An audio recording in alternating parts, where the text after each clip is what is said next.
Interview கேடர்ல இருக்கணும்னு doctor சொன்னாரே, மறந்துட்டீங்களா? ஓ ஆமால, நான் மறந்தே போயிட்டேன். மித்ரா, உன்கிட்ட ஒரு முக்கியமான விஷயம் சொல்லணும். நீ இப்படி வந்து சோஃபால உட்கார, நான் சொல்றேன், நீ கேட்டுட்டு போ. ஐயோ சாரி அத்தை, இப்ப போனதா கரெக்டா இருக்கும். நான் ஈவினிங் வீட்டுக்கு வந்ததும் நீங்க சொல்லுங்க. டிரைவர் அண்ணா, டிரைவர் அண்ணா, கிருஷ்ணா அண்ணா. மித்ரா, அவர் வரமாட்டாருமா. ஏன்? இப்பதான் அவர் ஒரு வேலையா வெளியில போயிருக்காரு. திரும்ப வரத்துக்கு 10 நிமிஷமாவது ஆகும். ஓ அப்படியா, சரி பரவாயில்ல, நான் ஆட்டோ புடிச்சு போய்க்கிறேன். மித்ரா, ஹாஸ்பிட்டல் எம்டியோட மருமகனி, நீ ஆட்டோல போய் இறங்குனா நல்லாவா இருக்கும்? இப்படி வந்து சோஃபால உட்காரு, 10 நிமிஷம் தானே, அதுக்குள்ள அந்த முக்கியமான விஷயத்த நானும் சொல்லி முடிச்சிடுறேன், நீ கேட்டுட்டு போயிடு. அத்தை, நான் இப்பதான் ஹாஸ்பிட்டல் எம்டியோட மருமகன். அதுக்கு முன்னாடி அந்த ஹாஸ்பிட்டல்ல சாதாரண ஸ்டாஃப். அதனால ஆட்டோல இல்ல, நான் நடந்து போனா கூட யாரும் தப்பா நினைக்க மாட்டாங்க. சோ நீங்க என்ன பண்றீங்க, இன்னைக்கு ஃபுல் டே டைம் எடுத்து நல்ல ப்ரிப்பேர் ஆயிடுங்க. நான் ஈவினிங் வந்து சாவகாசமா கேட்டுக்கிறேன். ஓகே? அப்பா, அப்பாக்கு accident doctor. Tell me again. அப்பாவா? டாக்டர், என்ன மன்னிச்சிருங்க டாக்டர். ப்ளீஸ் டாக்டர், என்ன மன்னிச்சிருங்க டாக்டர். நான் உங்ககிட்ட மறைச்ச கடைசி உண்மையும் இப்ப நான் சொல்லிடுறேன். உண்மையா? என்ன மித்ரா, என்ன சொல்ற நீ? எனக்கு புரியல. என்ன உண்மை சொல்லு. நான் அனாதை இல்ல டாக்டர்.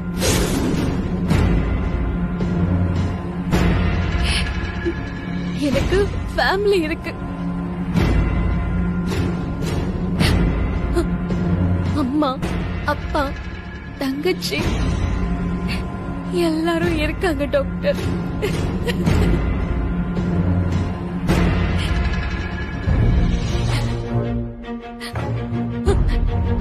இது உங்ககிட்ட சொல்லாதது ஏன் தப்புதான். என்ன மன்னிச்சிருங்க டாக்டர்.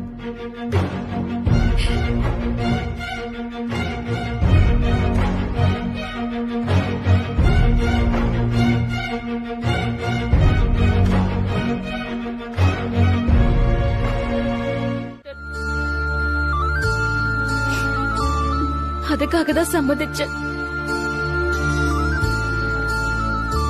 நான் உண்மையை சொல்லிருந்தா ஏன் பிரச்சனை தீர்ந்திருக்கும்.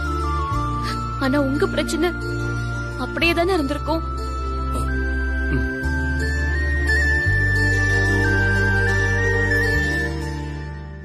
சரி, இப்போ உனக்கு கல்யாணமான விஷயம் உன் பேரண்ட்ஸ்க்கு தெரியாது இல்ல?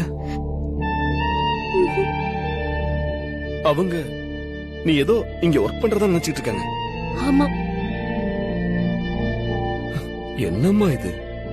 நாளைக்கு அவங்க வந்து என் பொண்ணு வாழ்க்கைய நாசம் பண்ணிட்டியாடான்னு என்ன கேட்டாங்கன்னா என்னம்மா நான் பதில் சொல்லுவேன்? நீ ஜெயிலுக்கு போனது, இந்த தர்மனால மேரேஜுக்கு அக்ரிமெண்ட் போட்டது, இதெல்லாம் கூட கடைசி வரைக்கும் வாசுகிக்கும் வினைக்கும் தெரியாம பாத்துக்கலாமா? ஆனா இது ஃபேமிலி விஷயமா, இத மறைக்க முடியாதுமா. ஒரு நாள் இல்லன்னா ஒரு நாள் சொல்லிதானே ஆகணும். இவ்வளவு நாள் நீ பொய் சொல்லி ஏமாத்துனதா அவங்க நினைச்சிட்டா என்னம்மா செய்ய முடியும்? இப்படி காம்ப்ளிகேட்டடா இருக்கேமா உன் விஷயம். வினய் கிட்ட கூடிய சீக்கிரம் உண்மையை சொல்லிடலான்னு இருக்கேன் டாக்டர். என்ன என்ன மித்ரா சொல்ற? ஆமா டாக்டர், அவரு என்னால ஏமாத்த முடியல. இவ்ளோ உண்மைகளை மறைச்சிட்டு அவர்கிட்ட எதுவுமே இல்லாம சிரிச்சு பேச என்னால முடியல டாக்டர்.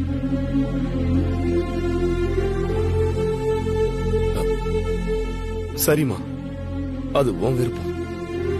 ஆனா சீக்கிரம் வாசுகி கிட்டையும் உன் ஃபேமிலி இருக்கிற விஷயத்த சொல்லிடுமா. உன் வீட்டை சமாதானம் பண்ணணும் மித்ரா. அதுதான் எனக்கு இப்ப முக்கியமான விஷயமா படுது. Doctor please. உண்மையே என் வீட்ல சொல்றதுக்கு இது சரியான நேரம் இல்ல. ஃபர்ஸ்ட் நானே இதை என் வீட்ல சொல்லிடுறேன். அதுக்கப்புறம் நீங்க வாங்க ப்ளீஸ் டாக்டர்.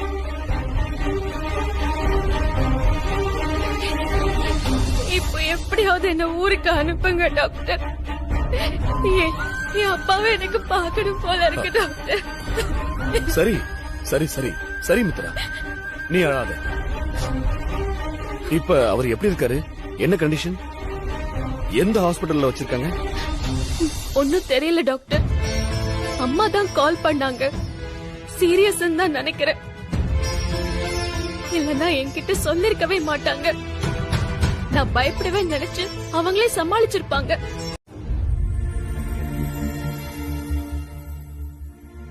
ஏமா, இதே பிட்ட தான் நான் ஹாஸ்பிட்டல்ல இருக்கும்போது என்கிட்டயே சொன்னேன். வினய், நீ இல்லாம வீடு வீடு மாதிரி இல்லன்னு. இப்போ அதே பிட்ட மித்ரா கிட்டேயுமா? சும்மா இருடா. எனக்கு நீயும் ஒண்ணுதான், மித்ராவும் ஒண்ணுதான். மித்ரா, நீ டீ காஃபி ஏதாவது குடிக்கிறியா? இல்லம்மா, எனக்கு எதுவும் வேண்டாம். ஆமா, இவ பெரிய கலெக்டர் வேலைக்கு போயிட்டு வந்திருக்கா. இவங்க உபசரிச்சுக்கிட்டு இருக்காங்க. ஆண்டவா, என்னால இதெல்லாம் தாங்க முடியல. அம்மா, என்ன நீங்க ரெண்டு பேரும் ஏதோ டல்லா இருக்கிற மாதிரி இருக்கீங்க? எதுவும் இல்ல, ஒரு முக்கியமான விஷயம். என்னங்க, என்ன விஷயம்? எதுவும் பிரச்சனையா? பிரச்சனை எல்லாம் ஒண்ணு இல்லம்மா. மித்ரா ஒரு 4 நாள் வெளியூர் போறா.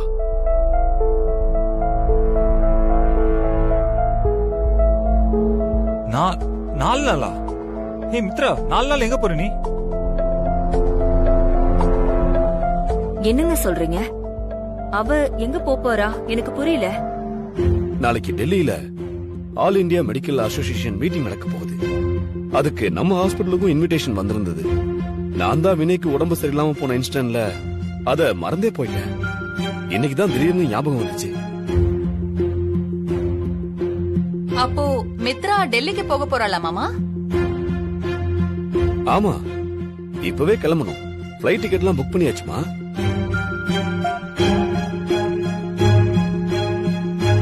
எங்க, என்ன விளையாடுறீங்களா? இப்படி திடீர்னு முடிவெடுத்துட்டு இருக்கீங்க.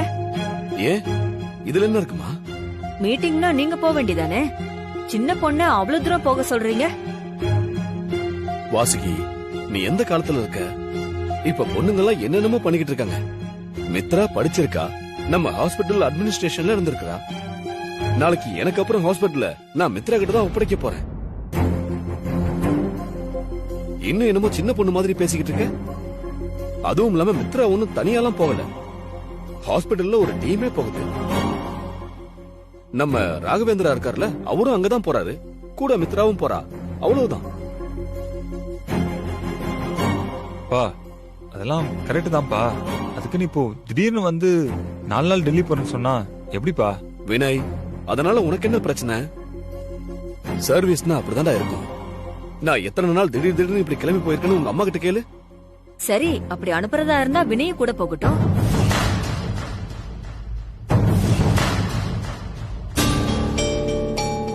அம்மா, 2 பேராலுமே போக முடியாதுமா.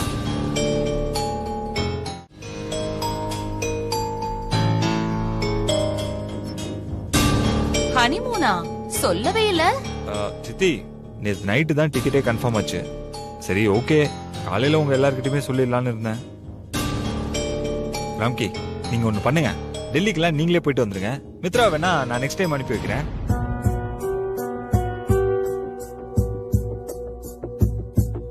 வினய், உனக்கு புரியல. நாளைக்கு எனக்கு 2 இம்பார்ட்டன்ட் சர்ஜரி இருக்குடா. அதுக்கப்புறம் உன் கேஸ் பத்தி டிஸ்கஸ் பண்ண சில டாக்டர்ஸ் கிட்ட மீட்டிங் ஷெட்யூல் பண்ணிருக்கேன். அதெல்லாம் அப்படியே விட்டுட்டு நான் டெல்லி போக முடியுமா? அது மட்டும் இல்லாம உன் ஹெல்த் கண்டிஷன்ல நீ லாங் டிராவல் பண்றது ரொம்ப ரிஸ்க். நான் அதை அலோவ் பண்ண மாட்டேன்டா. அதனால நீ தயவு செஞ்சு இந்த மணாலிக்கு போற பிளான கேன்சல் பண்ற. மித்ரா வந்ததுக்கு அப்புறம் ஊட்டி, வால்பாறை இந்த மாதிரி பக்கத்துல போயிட்டு வா.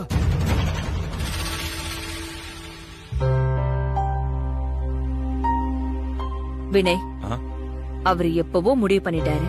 இனி நாம என்ன சொன்னாலும் கேட்க மாட்டாரு. மித்ரா, உனக்கு ஒண்ணு பிரச்சனை இல்லையே? பத்திரமா போயிட்டு வந்துருவியா? அவ என்ன காட்டுக்குள்ள புலி பிடிக்கவா போறா? ஓவரா பண்ணாத வாசுகி. நான் தனியா போயிட்டு வந்துடுறேம்மா.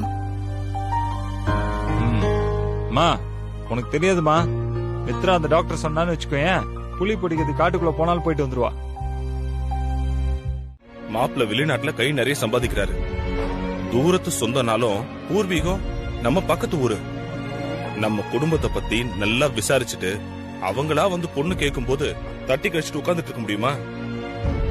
மித்ரா என்ன சொன்னாலும் நம்ம தலையாட்டிட்டு இருக்க முடியாதுமா. கடனை முழுசா அடைச்சு முடிக்கிற வரைக்கும் வயசுக்கு வந்த பொண்ண ஊர் பேர் தெரியாத இடத்துல விட்டு வச்சா பாக்குறவங்க என்ன சொல்லுவாங்க? நீங்க சொல்றது எனக்கு புரியாமையா இருக்கு. ஆனா விடிஞ்ச உடனே மித்ரா வந்து நிப்பா. அவகிட்ட நாம என்ன பதில் சொல்லி சமாளிக்கிறது? உமா, மித்ரா நம்ம பொண்ணு. நிலைமை எடுத்து சொன்னா மித்ராவால புரிஞ்சுக்க முடியும். அவ என்ன சின்ன பொண்ணா? அதே அவ உங்ககிட்ட திருப்பி கேட்டா என்ன பண்ணுவீங்க? நான் என்ன சின்ன பொண்ணா? இப்படி போய் சொல்லி என்ன வர வச்சிருக்கீங்க? உண்மையை சொல்லிருந்தா நான் வந்திருக்க மாட்டேனான்னு கேட்டா அவகிட்ட நம்ம என்ன பதில் சொல்றது? கல்யாணத்துக்கு அவளை சம்மதிக்க வைக்கிறதே பெரிய பிரச்சனை. இதுல அப்பாக்கு ஆக்சிடென்ட் ஆயிடுச்சுன்னு வேற போய் சொல்லி வச்சிருக்கீங்க. இதெல்லாம் எப்படி சொல்லி அவளுக்கு புரிய வைக்க போறோன்னே தெரியலையே. அத பத்தி எல்லாம் நீ கவலைப்பட வேண்டாம். மித்ரா கிட்ட எப்படி பேசி சரி பண்ணணும்னு எனக்கு தெரியும். நீ பேசாம போய் தூங்கு. ஆமா, நான் எது சொன்னாலும் இப்படியே ஏதாவது சொல்லி என் வாயை அடைச்சிடுங்க. விடிஞ்சதும் மித்ரா வீட்ல வந்து நிப்பா. அப்ப நீங்க என்ன பண்ண போறீங்கன்றத நானும் பாக்குறேனே.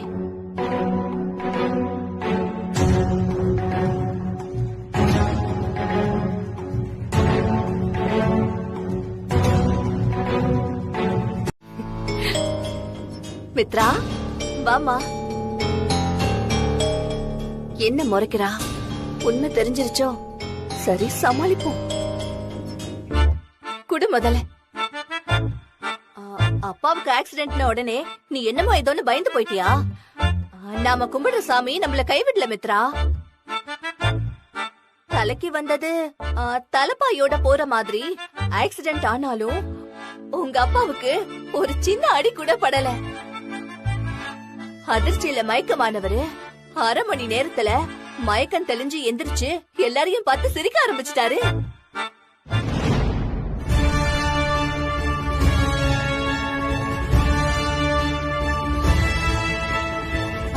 நீ ஏன் இப்படி இருக்கன்னு எனக்கு புரியுது மித்ரா. இத ஏன் நீங்க எனக்கு போன் பண்ணி சொல்லலன்னு தானே நினைக்கிறேன். நான் சொல்லணும்னு தான் உங்க அப்பா கிட்ட சொன்னேன். உங்க அப்பா தான் ஊருக்கு வரேன்னு கிளம்பின பொண்ண எதுக்கு தடுக்கிறேன்னு சொன்னாரு. அதான் நானும் உன்கிட்ட சொல்லல. சொல்லதோமா? நீ ஊருக்கு வந்ததும் நல்லதாதான் போச்சு மித்ரா. இத பாரு, இதோ உங்க அப்பாவே வந்துட்டாரு. அந்த நல்ல விஷயத்த அவரே சொல்லுவாரு.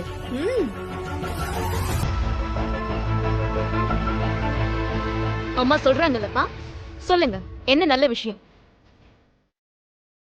மித்ரா, எங்களை மன்னிச்சிருமா. நாங்க உன்கிட்ட அப்படி சொல்லி வர வச்சது தப்புதான். எல்லாரும் சேர்ந்து என்ன ஏமாத்திட்டீங்கல்ல? ஏன் இப்படி நாடகம் ஆடுனீங்க? நீங்க வந்துட்டு போமான்னு சொன்னா நான் என்ன வரமாட்டேன்னு சொல்ல போறேன்? அதான் சொல்லிட்டலமா, நாங்க பண்ணது தப்புதான், மன்னிச்சிருமா. ஆனா நான் முன்னாடி சொன்ன மாதிரி நான் எது பண்ணாலும் உன் நல்லதுக்கு தான் பண்ணுவேன்னு உனக்கு தெரியாதம்மா. ஒரு நல்ல இடத்துல இருந்து உன்னை பொண்ணு கேட்டு ஒரு சம்பந்தம் வந்துச்சு. அதான் பேசி முடிச்சு நிச்சயம் பண்ணிடலான்னு முடிவு பண்ணிட்டோம்.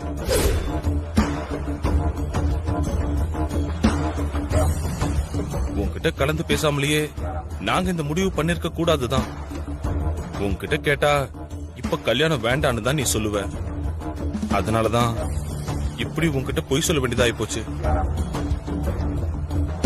மித்ரா, அப்பா சொல்லிட்டே இருக்கார்ல, நீ பாட்டுக்கு சில மாதிரி நின்னுட்டே இருக்கியேமா. இந்த கல்யாணத்துல உனக்கு சம்மதம் தானே? யார கேட்டு இதெல்லாம் பண்றீங்க? நான் தான் சொன்னேனே, கொஞ்ச நாள் போகட்டும், மீதி கடனை அடைச்சிட்டு கல்யாணம் பண்ணிக்கிறேன்னு. ஆமாண்டி, நீ பாக்கி கடனை அடைக்கிற வரைக்கும் நாங்க வயித்துல நெருப்பு கட்டிட்டு உட்கார்ந்துட்டு இருக்கணுமா? உன் வயசு பொண்ணுங்கெல்லாம் இந்த ஊர் முன்ன கல்யாணம் பண்ணி 2-3 குழந்தைங்களை பெத்து அம்மா வாயிட்டாங்கடி. சாரி மித்ரா, டிஸ்டர்ப் பண்றதுக்கு. உன்னால பேச முடியுமா? இல்லன்னா சொல்லு, நான் அப்புறம் கால் பண்றேன். பேசுறேன்டி, சொல்லு. அதான்டி நீ அப்பாக்கு ஆக்சிடென்ட் சீரியஸ்னு சொல்லி கிளம்பி போனியே, எனக்கு என்னமோ ஏதோன்னு இருந்துச்சு. உனக்கு கால் பண்ணி கேட்கலாம்னாலும் நீ அங்க என்ன சுச்சுவேஷன்ல இருக்கேன்னு தெரியல. அதான் கால் பண்ணலாமா வேணாமான்னு ஒரே யோசனையா இருந்துச்சு. மனசு கேக்கலடி, அதான் கால் பண்ண. சரி, அப்பாக்கு எப்படி இருக்கு? நல்லா இருக்காருல்ல? ப்ராப்ளம்லாம் ஒண்ணும் இல்லையே? அவருக்கு என்ன, அவர் நல்லதா இருக்காரு. எனக்கு தான் செத்துடலான்னு இருக்கு. ஏய், என்னடி சொல்ற? ஆமா தீபா, இங்க இருக்கவே எனக்கு பிடிக்கல. சென்னைக்கு ஓடி வந்துடலான் இருக்கு. இங்க யாரு நம்புறதுனே தெரியலடி. மித்ரா, நீ சொல்ற எதுவுமே எனக்கு புரியல. தெளிவா புரியற மாதிரி சொல்லு. அப்பாவுக்கு ஆக்சிடென்ட்னு பொய் சொல்லி என்னை இங்க வர வச்சுட்டாங்க. பொய் சொல்லி வர வச்சுட்டாங்களா? என்னடி சொல்ற? எதுக்கு இப்படி பொய் சொல்லணும்? யாரோ என்ன பொண்ணு பார்க்க வீட்டுக்கு வராங்களாம். அத சொல்லி வர சொன்னா நான் வரமாட்டேன்னு நினைச்சுக்கிட்டு அப்பாவுக்கு ஆக்சிடென்ட்னு என்னை ஏமாத்தி வர வச்சுட்டாங்க. ஐயோ, இப்ப என்னடி பண்ண போற? அதாண்டி எனக்கு என்ன பண்றதுனே தெரியல. நானும் கல்யாணம் வேண்டான்னு எவ்வளவோ சொல்லி பாத்துட்டேன், கேட்கவே மாட்டேங்கிறாங்க. மித்ரா, இதெல்லாம் ரொம்ப தப்பா இருக்குடி. பேசாம உனக்கு கல்யாணம் விஷயத்த வீட்டுல சொல்லிடு, எல்லா பிரச்சனையும் சரியாயிடும். நீ வேறடி, இப்ப போய் எனக்கு கல்யாணம் ஆயிடுச்சுன்னு சொன்னா அதை விட பெரிய முட்டாள்தனம் வேற எதுவும் இல்ல. அப்போ உனக்கு கல்யாணம் விஷயத்த வீட்லயே சொல்ல மாட்டியா? இல்ல, அதையும் ஒரு நாள் சொல்லிதான் ஆகணும். ஆனா இப்ப சொல்ல முடியாது.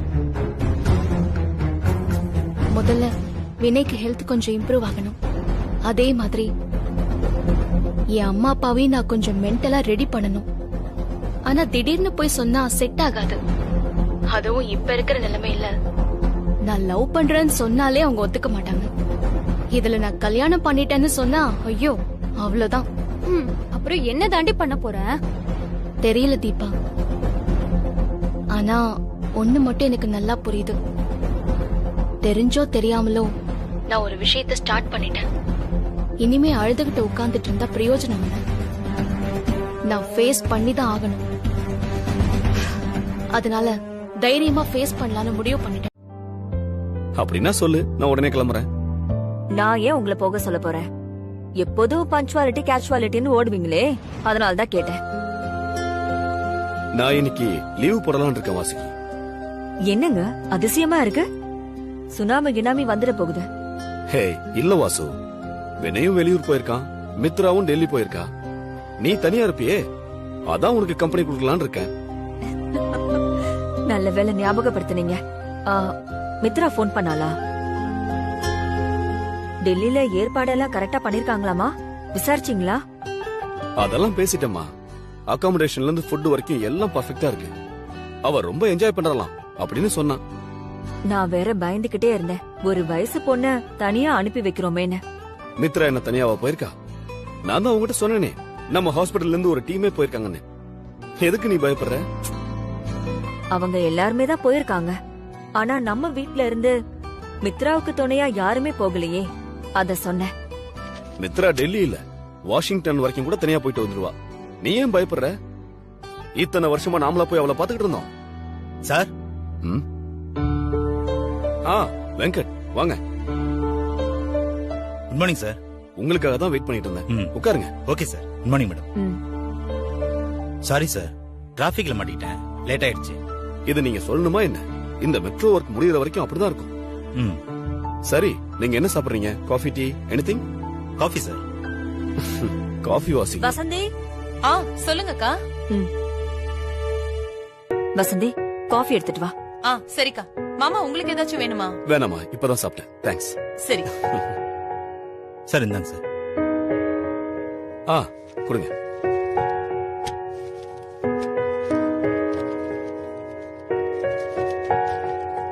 சார், காஃபி எடுத்துக்கோங்க. ப்ளீஸ். Thank you sir. கேம்ப் போன டீம் ஹெட் கால் பண்ணாங்க சார். நாம அனுப்பின டூல்ஸ் எல்லாம் இன்னும் டெலிவரி ஆகலையா சார்? அப்புறம் ஹெல்த் மினிஸ்டருக்கு அனுப்ப வேண்டிய லெட்டர்ஸ்ல உங்க சைன் வேணும்னு கேக்குறாங்க சார். லெட்டர்ஸ் ஃபேக்ஸ் அனுப்ப சொல்லிடுங்க, சைன் பண்ணிடுறேன்.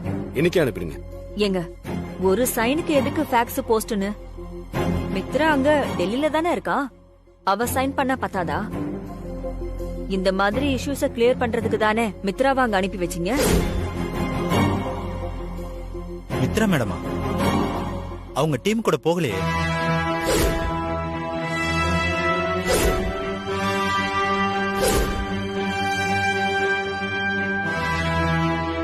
என்னது, மித்ரா டெல்லிக்கு போகலையா? மாமா என்ன சொல்றாரு இவரு?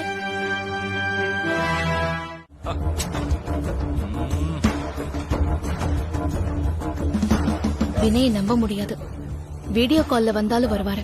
பேசாம போனை ஸ்விட்ச் ஆஃப் பண்ணிருவோம்.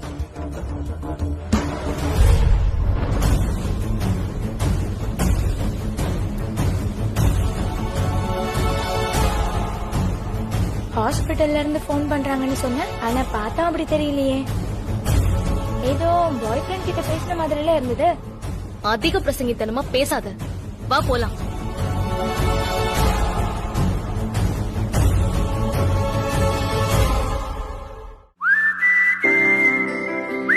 வினய், நான் இதை எதிர்பார்க்கவே இல்ல. எப்படிரா மேரேஜுக்கு அப்புறம் இவ்வளவு சேஞ்ச் ஆயிட்ட? அப்படியா? நான் சேஞ்ச் ஆயிட்டேனா? டேய், எனக்குலாம் அப்படி ஒண்ணுமே தெரியலடா. கல்யாணத்துக்கு முன்னாடி நான் எப்படி இருந்தனோ அப்படிதான் இப்பயும் இருக்கேன். இல்லடா, நீ நிறையவே மாறிட்ட. உன் ஒய்ஃபுக்கு போன் பண்ணி இவ்வளவு அக்கறையா விசாரிக்கிற. சாப்பிட்டியான்னு கேட்டது மட்டும் இல்லாம என்ன சாப்பிட்ட, இந்த ஊர்ல இது நல்லா இருக்கும் அது நல்லா இருக்கும்னு வேற சொல்ற. உன்னை இப்படி எல்லாம் பார்த்ததே இல்லையே வினய். என்னடா, ஒய்ஃப் மேல அவ்வளவு லவ்வா? அதெல்லாம் இல்லன்னு நான் போய் சொல்ல மாட்டேன். ஆனா நீ நினைக்கிற மாதிரி அவ்வளவு அன்பா அக்கறையா இருக்கேன்னு கேட்டா நான் இல்லன்னு தான் சொல்லுவேன். ஏன்டா? என் ஒய்ஃப் கேட்ட மாதிரி அவ டெல்லி கிளம்பி போய் இவ்வளவு நேரம் ஆனதுக்கு அப்புறமும் நான் இப்பதானே கால் பண்ணி கேக்குறேன். அதோட நான் கல்யாணம் பண்ணி கொஞ்ச நாள் தான் ஆகுது. நான் இது வரைக்கும் அவளை எங்கேயுமே வெளில கூட்டு போனது இல்லடா. ஃபர்ஸ்ட் டைம் அவள் டெல்லிக்கு போறா. நானும் பாரு கூட போகாம இங்க இருக்கேன். இதோ உன் கூட டிராவல் பண்ணிட்டு இருக்கேன். இவ்வளவுதான்டா நான் அவன் மேல வச்சிருக்கிற அன்பு அக்கறை எல்லாம். டேய், நீ கூட போலனா அது லவ் இல்லன்னு ஆயிடுமா? ஆகாதுதான். ஆனா கல்யாணம் ஆன மற்ற பசங்களாம் ஒய்ஃப்காக போடுற எஃபர்ட்டை விட நான் ரொம்ப கம்மியாக எஃபர்ட் போடுறேன்னு தோணுதுடா. டேய், உனக்கு அப்படி தோணுதுடா. இதுவும் ஒரு வகையில நல்லதுதான். அப்பதானே இன்னும் லவ் அதிகமாகும். பரவாயில்லடா சந்துரு, உனக்கும் கல்யாணம் பண்ணிக்க தகுதி வந்துச்சுன்னு காட்டுறல. ஆக்சுவலா நான் இவ்வளோ மேரேஜ் பண்ணிக்க விருப்பமே இல்லாமல் தான் பண்ணிக்கிட்டேன். தாரா கூட எனக்கு லவ் பிரேக்கப் ஆகி கல்யாணம் நடக்காதுன்னு தெரிஞ்சதுக்கப்புறம் நான் கல்யாணத்தை பற்றி சுத்தமாக யோசிக்கவே இல்லை. இன்னும் சொல்லப்போனா அப்பா அம்மாவும் எனக்காக பார்த்த பொண்ணுங்கிட்ட நானே வாலண்டரியாக போயிட்டு என்னை கல்யாணம் பண்ணிக்கிட்டீங்கன்னா நீங்கள் சந்தோஷமாக இருக்க மாட்டீங்கன்னு நானே கழிச்சு விட்டுருவேன்டா. இதை தெரிஞ்சுக்கிட்டு அப்பா அம்மாவும் கடைசி வரைக்கும் என்கிட்ட பொண்ணு யாருன்னு சொல்லாமல் ரொம்ப பெரிய சர்ப்ரைஸாக வச்சுக்கிட்டு இந்த கல்யாணத்தை நடத்தி முடிச்சிட்டாங்க. ஆனா இப்ப பாரு. அம்மா, அம்மா. என்னங்க? மித்ரா ரெடி ஆயிட்டாளா? இல்லங்க, காலையிலேயே கோயிலுக்கு 2 பேரும் போயிருக்காங்க. என்னம்மா, மாப்பிள்ளை வீட்டுக்காரங்க வர நேரம் ஆயிடுச்சு, இன்னும் வராம என்ன பண்றாங்க? சொன்னா எங்க கேக்குறாங்க? உடனே வரேன்னு சொல்லிட்டு போனாலுங்க, இன்னும் வரல. சரி சரி, உடனே அவங்களுக்கு கால் பண்ணி சீக்கிரமா வர சொல்லு. மாப்பிள்ளை வீட்டுக்காரங்க வந்துருவாங்க. நான் போய் ஊர் எல்லையில நின்னு அவங்களை கூட்டிட்டு வந்துடுறேன். ஏங்க ஒரு நிமிஷம். என்ன? நீங்க நல்லா விசாரிச்சீங்களா? அந்த குணாலன் ஊர்ல இல்ல தானே? அதெல்லாம் நல்லா விசாரிச்சுட்டேன். ஏதோ கேஸ் விஷயமா மதுரை ஹைகோர்ட் வரைக்கும் போயிருக்கானா. அவன் வர்றதுக்கு எப்படியும் 2 நாள் ஆயிரும்னு சொன்னாங்க. நான் பார்த்த வரைக்கும் ஆள் ஊர்ல இருக்கிற மாதிரியே தெரியல. ஏங்க, அவனை நம்ப முடியாதுங்க. எப்ப வருவான் எப்ப போவான்னு யாருக்குமே தெரியாது. விஷயம் கேள்விப்பட்டு கடைசி நேரத்துல கூட வந்து தகராறு பண்ணிட போறான். அதுதான் எனக்கும் யோசனையா இருக்குமா. மாப்பிள்ளை வீட்டுல குணாலம் பிரச்சனை பண்றத பத்தி முன்கூட்டியே சொல்லிட்டா நல்லதுன்னு தோணுது. என்னங்க நீங்க வேற அவசரப்பட்டு எதையும் உளறி தொலைச்சிடாதீங்க. எல்லாம் நல்லபடியா முடியட்டும், மத்ததெல்லாம் அப்புறம் பேசிக்கலாம், சரியா? எதுக்கும் இன்னொரு தடவை அந்த குணாலன் எங்க இருக்கான்னு கேட்டு விசாரிச்சுக்கோங்க. சரி, வாங்க வாங்க வாங்க மாப்பிள்ள. வணக்கம். அட நம்ம தம்பி. வணக்கம் தம்பி. வணக்கம், நல்லா இருக்கீங்களா? நல்லா இருக்கேன் தம்பி. வினய் உங்களுக்கு முன்னாடியே தெரியுமா? தம்பி எனக்கு நல்லா தெரியுமே. தம்பி கல்யாணத்துல நான் தான் சமையல் கான்ட்ராக்டர் வேலைக்கு போயிருந்தேன். ஓ அப்படியா? ரொம்ப பிரமாதமா கல்யாணம் நடந்துச்சு. எல்லாம் ஒத்து வரட்டும், நம்ம பசங்க கல்யாணத்தையும் ஜாம் ஜாம்னு நடத்திடலாம்.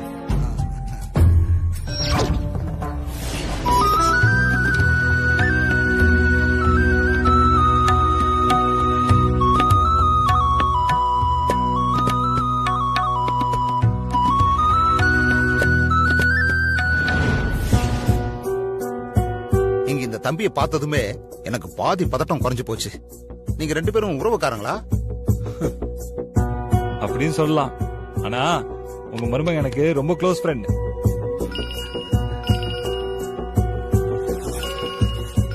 ஒரு நிமிஷம். பேசிட்டு வாங்க. ரொம்ப சந்தோஷம்பா. மாப்பிள்ளை பத்தி எனக்கு எதுவும் தெரியாது. ஆனா இப்ப உங்க ஃப்ரெண்டுன்னு தெரிஞ்சதும் என் பொண்ணை இவருக்கு கட்டி கொடுக்கலான்னு நம்பிக்கை வந்துருச்சு. நீங்க பயப்படவே வேண்டாம் சார், பையனுக்கு நான் கேரண்டி. நீங்க பயப்படாம கட்டி கொடுங்க, நல்லா பாத்துப்பான். சந்துரு, ஆக்சுவலா உங்க மாமனாரும் எனக்கு ஃப்ரெண்டு தான்டா. சாரோட பொண்ணை கல்யாணம் பண்றதுக்கு நீ கொடுத்து வச்சிருக்கணும். தம்பி, நீங்க என் மகளை கோவில் திருவிழால பாத்தீங்க தானே? அட எங்க சார் பார்த்தேன், ஏதோ கூட்டிட்டு வரட்டு போனீங்க, அதுக்கப்புறம் எங்க போனீங்கன்னு எனக்கு தெரியல. சரி, இன்னைக்குதான் மாப்பிள்ள கூட சேர்ந்து பாக்கணும்னு இருக்கு போல. ஒரு நிமிஷம் தம்பி.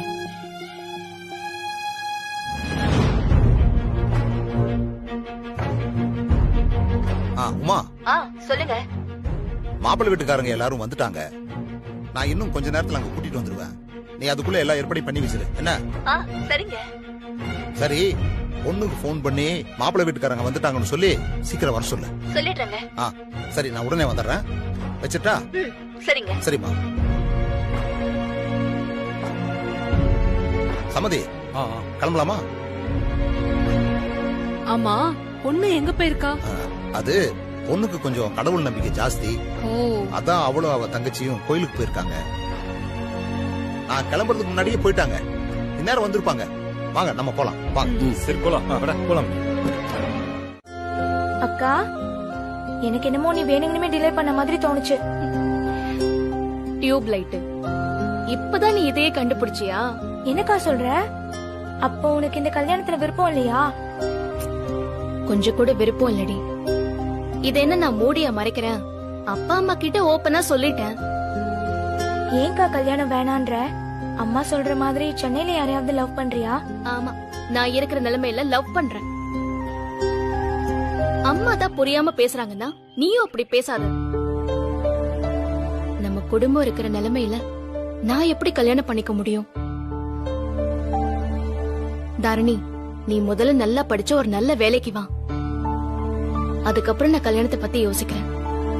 அக்கா, நீ எனக்காகலாம் கல்யாணத்தை தள்ளி போட வேண்டாம்.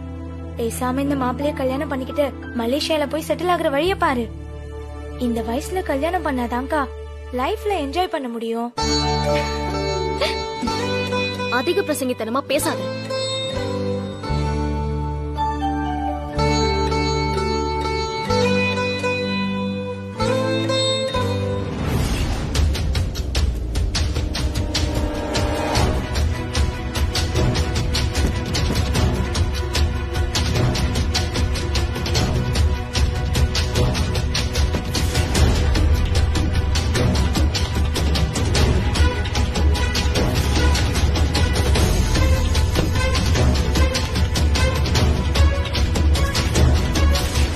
அக்கா, 5 நிமிஷம் ஆச்சு, வா கிளம்பலாம். விட மாட்டியே. சரி, வா போலாம்.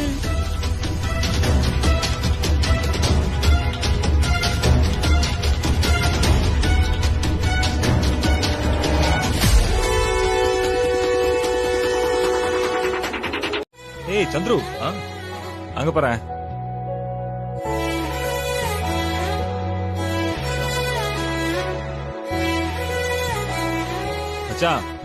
ஆக்சுவலி நீ அதிர்ஷ்டக்காரன் தான்டா.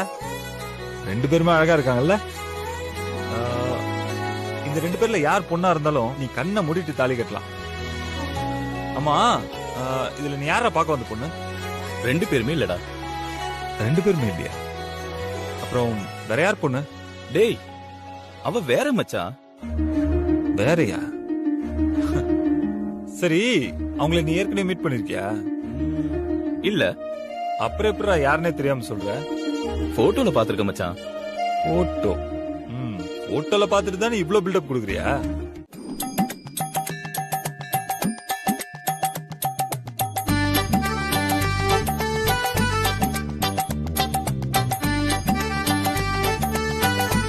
டேய், ஒருவேளை உனக்கு பார்த்த பொண்ணா இருக்குமோ? சச்சா, வாய்ப்பு இல்ல மச்சான். இல்லடா, வாய்ப்பு இருக்கு. உன்ன மாதிரி ஒரு நல்ல பையன் மாப்பிள்ளையா கிடைச்சதுக்கு அவங்க முன்கூட்டியே நேர்த்தி கடன் செலுத்துறாங்களோ என்னமோ. பொண்ணை பார்த்தாலும் கல்யாண வயசு இருக்கிற மாதிரி தான் இருக்கு. சரி வா, நான் போய் பார்க்கலாம். வா வா. ஏய், வெட்டியா? சுச்சோ, டேய், கல்யாணம் ஆன பொண்ணுடா. தம்பி, நானும் ரொம்ப நேரமா உங்களை பாத்துட்டு இருக்கேன். நீங்க கோயிலுக்கு வந்த மாதிரியே தெரியலையே. சுச்சோ, கண்டுபிடிச்சார் போல இருக்க. சாமி, எங்க 2 பேரும் பார்த்தா உங்களுக்கு எப்படி தெரியுது?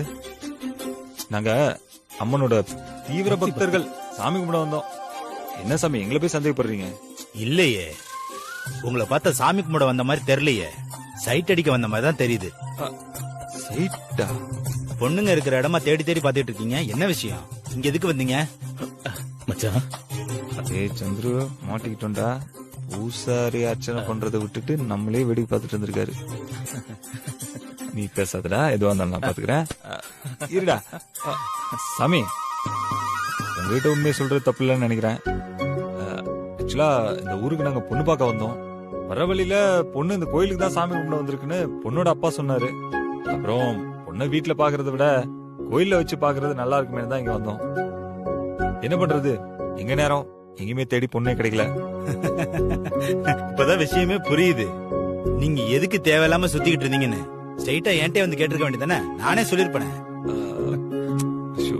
ஆமா மச்சான். ஆமா இல்ல, இது எனக்கு தோணாம போயிடுச்சே. நீங்க தானே ராஜேந்திர மருமக? ஐயோ சாமி, அது நான் இல்ல, நான் ஆல்ரெடி மேரிட். தோ இவர்தான் ராஜேந்திரனோட மருமகன். ஓ அப்படியா? மன்னிச்சிருங்க தம்பி. நீங்க பொண்ணை தேடி வந்ததெல்லாம் தப்பு இல்ல. ஒரு 2 நிமிஷம் லேட்டா வந்துட்டீங்க. ஓ, ஆக்சுவலி நான் சொல்றேன்னு தப்பா நினைக்க வேண்டாம். ஜஸ்ட் ஒரு 5 மினிட்ஸ் வெயிட் பண்ணோம்னா பொண்ணு வந்துட போறாங்க. பொண்ணுக்கு பிடிச்சிருக்கான்னு நேர்ல ஒரு வார்த்தை கேட்டுடலாம்ல. அதெல்லாம் தேவையில்ல தம்பி. நாங்க சொன்னா எங்க பொண்ணு மறுத்து பேசவே மாட்டா. ஏய் சந்துரு, இந்த காலத்துல இப்படிலாம் ஒரு பொண்ணு கிடைக்கிறது ரொம்ப கஷ்டம்டா. லக்கி ஃபெல்லோடா நீ.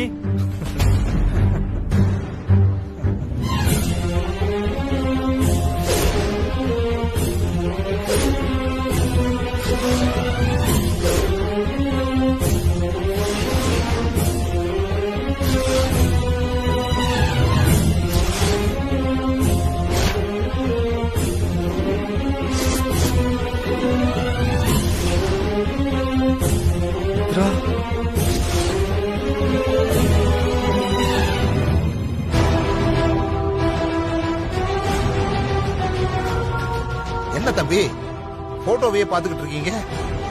இவதான் என் மூத்த பொண்ணு மித்ரா.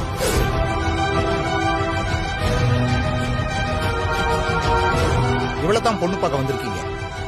எங்க குடும்பத்தோட கொலசாமி. இவ மட்டும் இல்லன்னா இந்நேரம் நாங்க என்ன ஆயிருப்போம்னு எங்களுக்கே தெரியாதுப்பா.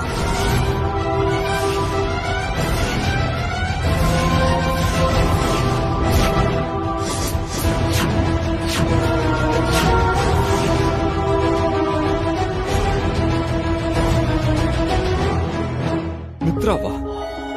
ஏன் மித்ராவா? இல்ல, இது வேற மித்ராவா?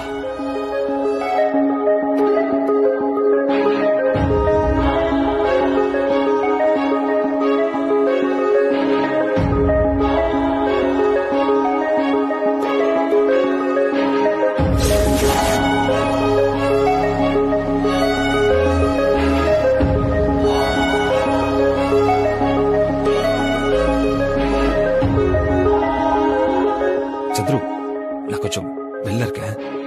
நீங்க பேசிட்டு இருங்க, நான் வந்துடுறேன்.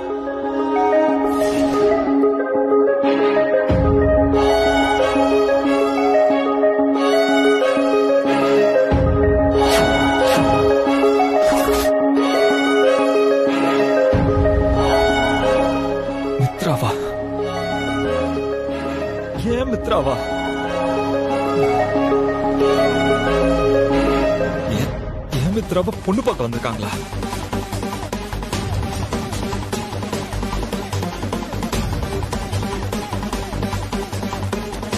என்னது? என் மித்ராவுக்கு குடும்பம் இருக்கா? எனக்கு எனக்கு ஒண்ணுமே புரியலையே.